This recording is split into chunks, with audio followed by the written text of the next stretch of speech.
So guys, తక్కువ fee అని చెప్పి జేఈ నీట్ కోచింగ్ ఆన్లైన్ తీసుకుంటున్నారా? దీనికి కొన్ని ప్రోస్ కాన్స్ ఈ వీడియోలో మనం డిస్కస్ చేసుకుందాము. Already I have made video. So నేను మల్టిపుల్ ఇన్స్టిట్యూట్ గురించి ఇన్ఫర్మేషన్ తెలుసుకుంటూ బెస్ట్ క్యాంపసెస్ ఏంటి, inter with IIT or inter with NEET కానీ ఇంటర్ విత్ జేఈ కానీ ప్రిపేర్ అవ్వడానికి మనకి ఎక్కడ బాగుంటుంది ఏంటి అనేది ఎప్పటికప్పుడు మీకు అప్డేట్ చేస్తూనే ఉన్నాను. దీనికి సంబంధించి తక్కువ ఫీజు అని చెప్పి జేఈ నీట్ కోచింగ్ ఆన్లైన్లో తీసుకుంటున్నారా అండ్ దీనికి సంబంధించి కొన్ని ప్రోస్ కాన్స్ అనేది మనం డిస్కస్ చేసుకుందాము. జాయిన్ అయ్యే వాళ్ళు ఖచ్చితంగా మీరు పాయింట్స్ని కన్సిడర్ చేసుకోండి. అయితే ఇక్కడ మనకి ఆన్లైన్లో చూసుకుంటే స్క్రీన్ టైం అనేది ఎక్కువ ఉంటుంది. బేసికల్లీ నేను ఏమంటున్నానంటే ఇంటర్ స్టూడెంట్కి సాధ్యమైనంత వరకు ఆన్లైన్ కోచింగ్ అనేది నేను ప్రిఫర్ చేయట్లేదు, బెటర్ ఆఫ్లైన్ అని అంటున్నాను. దానికి చాలా కారణాలు ఉన్నాయి. సో ఇది ప్యూర్లీ నా ఒపీనియన్. నేను చాలామందితో మాట్లాడిన తర్వాత నాకు ఒక అండర్స్టాండింగ్ బట్టి నేను చేస్తూ ఉన్నాను.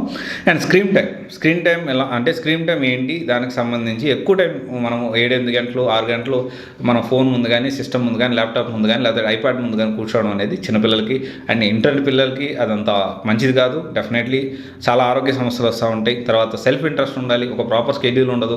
సో మనకంటే ఒక సెల్ఫ్ ఇంట్రెస్ట్ ఉంటేనే వర్కౌట్ అవుతుంది. అలా కాకుండా సెల్ఫ్ ఇంట్రెస్ట్ లేదు అంటే మనకు కష్టమైంది. ఎందుకంటే మనం వాళ్ళు ఖచ్చితంగా ఈ టైంకి కూర్చోవాలి క్లాస్లో, ఈ టైంకి బ్రేక్ తీసుకోవాలి అనేది ఉండదు. కొంచెం టీనేజ్లో ఉంటారు కాబట్టి సో సెల్ఫ్ ఇంట్రెస్ట్ అనేది చాలా తక్కువ మందికే ఉంటుంది. ఎందుకని నేను ఆన్లైన్ ప్రిఫర్ చేయొద్దు అంటున్నాను. తర్వాత వచ్చేసి ప్రాపర్ స్కెడ్యూల్. ఎస్, డెఫినెట్లీ ఏంటంటే వాళ్ళు కొన్ని మోస్ట్లీ లైవ్ ఉంటాయి, రికార్డెడ్ ఉంటాయి. ఒకవేళ లైవ్లో మనం మిస్ అయినా రికార్డెడ్ క్లాస్ మళ్ళీ మనకు ప్రొవైడ్ చేస్తారు. సో మనం ఎలా ఉంటుందంటే ఒక నెగ్లిజెన్స్ వస్తుంది, ఎప్పుడైనా మనం అవ్వచ్చు కదా అంటే ఒక ప్రాపర్ స్కెడ్యూల్ టైం టేబుల్ అనేది అలవాటు అవ్వదు. ఇది ఒక డ్రాబ్యాక్గా మనం మాట్లాడుకోవచ్చు.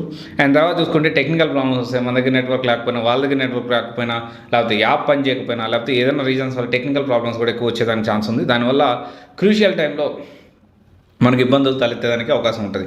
అండ్ తర్వాత వచ్చేసి ఇంకోటి వచ్చేసి ఏంటి అంటే ఒక పక్క ఇంటర్వ్యూ, ఒక పక్క జేఈ నీట్ ఇవన్నీ కూడా మనం మేనేజ్ చేయాలి అంటే కొంచెం కష్టమైన పని. సో అది ఎలా మేనేజ్ చేస్తారు అనేది కూడా ఇక్కడ మ్యాటర్ అనమాట. అండ్ ఇంకోటి వచ్చేసి డౌట్స్ క్లియరెన్స్. అసలు మనకు డౌట్స్ క్లియరెన్స్ అనేది ఆన్లైన్లో తక్కువ ఫీజు అని చెప్పి జాయిన్ అవుతారా, ఆన్లైన్లో తక్కువ ఫీజు అని చెప్పి జాయిన్ అవుతారు. డౌట్స్ క్లియరెన్స్ ఎలా క్లియర్ చేయగలుగుతారు? ఎన్ని వేల మందికి వాళ్ళు పర్సన్ని ప్రొవైడ్ చేయగలరు? క్లాసులు అయితే చెప్పిస్తారు, 10,000 మంది ఒకటేసారి లైవ్లో 10,000 మందికి ఇచ్చేస్తారు, అయిపోయింది. తర్వాత డౌట్స్ వస్తే పర్సనల్ టచ్ ఏది అది ఉండదు. ఆఫ్లైన్లో అది ఉంటుంది. తర్వాత వచ్చేసి ఏంటంటే మంత్లీ టెస్ట్, వీక్లీ టెస్ట్ కానీ మంత్లీ టెస్ట్ కానీ పర్ఫార్మెన్స్ ఎలా ఉంది మనం అసెస్ చేసుకోవడానికి, మనతో పాటు తోడుగా ఉండడానికి ఎవరు ఉండరు. And at the same time మనకు ఒక పీర్ గ్రూప్ అంటే బాగా మనము చదువుతున్నాము, మనతో పాటు ఒక టీం అనేవాళ్ళు అంటే మనకు ఫ్రెండ్స్ కానీ సో వాళ్ళు ఎలా ప్రిపేర్ అవుతున్నారు, ఒక ఈ కాంపిటేటివ్ తత్వం అనేది పోతుంది, పోటీ తత్వం అనేది ఉండదు. ఆన్లైన్లో ఎలా ఉంటుందంటే మన పాటికి మనమే చదువుకోవాలి, మనకు కాంపిటీషన్ అర్థం కాదు. అండ్ అట్లాంటి ఎన్వైర్న్మెంట్ కూడా అక్కడ క్రియేట్ అవ్వదు. అండ్ ఇంకోటి వచ్చేసి స్టడీ అవర్స్ కూడా కష్టమే కదా. సో మనం ఇంటి దగ్గర ఉండి లేకపోతే వేరే కాలేజ్ చదివి ఆన్లైన్లో తీసుకోవాలంటే మనం ప్రాపర్ స్టడీ అలా అక్కడే ఉందామని ఒక క్యాంపస్లో మంచి క్యాంపస్ సెలెక్ట్ చేసుకొని ఈ 2 సంవత్సరాలు కష్టపడ్డామంటే ఖచ్చితంగా మంచి ఫ్యూచర్ ఉంటుంది కదా. మంచి కాలేజీలో ఐఐటీలో, ఐఐటీ మెడ్రాస్ లాంటి దాంట్లో లేకపోతే మంచి రూర్కెళ్ళ దాంట్లో కోట్ల ప్యాకేజ్ వచ్చి మంచి ఫ్యూచర్ ఉండే దాంట్లో మనం తెచ్చుకోవడానికి అవకాశం ఉంటుంది కదా సీటు.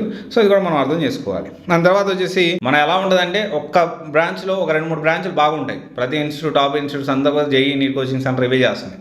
ఒక 2-3 ఇన్స్టిట్యూట్స్ బ్రహ్మాండం ఉంటాయి. ఆ 2-3 ఇన్స్టిట్యూట్స్ నుంచే, ఆ 2-3 బ్రాంచెస్ నుంచే లేదా ఒక 5-6 క్యాంపస్ల నుంచే ర్యాంక్స్ వస్తాయి. కానీ వీళ్ళు రాష్ట్రం మొత్తం 2 తెలుగు రాష్ట్రాల్లో అన్ని వెలకొన్న బ్రాంచెస్ అన్నిటి ముందు హోర్డింగ్లు లేపుతారు. కనీసం అక్కడ చదువు కూడా ఉన్నాడు ఈ పిల్లోడు అంటే ఆ బ్రాంచ్లో, ఆ ఇన్స్టిట్యూట్లో చదివి ఉండొచ్చు కానీ ఈ బ్రాంచ్లో చదివి ఉంటారు. ఏంటి అంటే బ్రాంచ్కి కూడా చాలా డిఫరెన్స్ ఉంటుంది. ఒకటే అన్నీ ఒక బాగుంది, ఇదిగో వీళ్ళకి ఎక్కువ జేఈ మార్క్స్ వచ్చాయి, ర్యాంక్స్ వచ్చాయి అంటే అందరూ పోయి అక్కడ జాయిన్ అవ్వడం కరెక్ట్ కాదు. బ్రాంచ్కి చాలా డిఫరెన్స్ ఉంటుంది. దాన్ని బట్టి ప్రాపర్గా మనం మంచిది సెలెక్ట్ చేసుకోవాల్సిన అవసరం ఉంది. ఇది ఒకసారి ఆలోచించండి. నేను కూడా ఇంకా చాలా ఎక్స్ప్లోర్ చేస్తూ ఉన్నాను. ఈ జేఈ నీట్ కోచింగ్ ఎక్కడ బాగుంటుంది ఏంటి ఇంటర్తో పాటు అనేది మీతో పాటు నేను కూడా ఇంకా ఎక్స్ప్లోర్ చేస్తున్నాను. ఇంకా వెతుకులాటలో ఉన్నాను. ఇంకా మంచి ఇన్స్టిట్యూట్స్ని మంచి ఇన్ఫర్మేషన్ని మీకు అప్డేట్ చేస్తాను. Thank you. This is Raj signing off.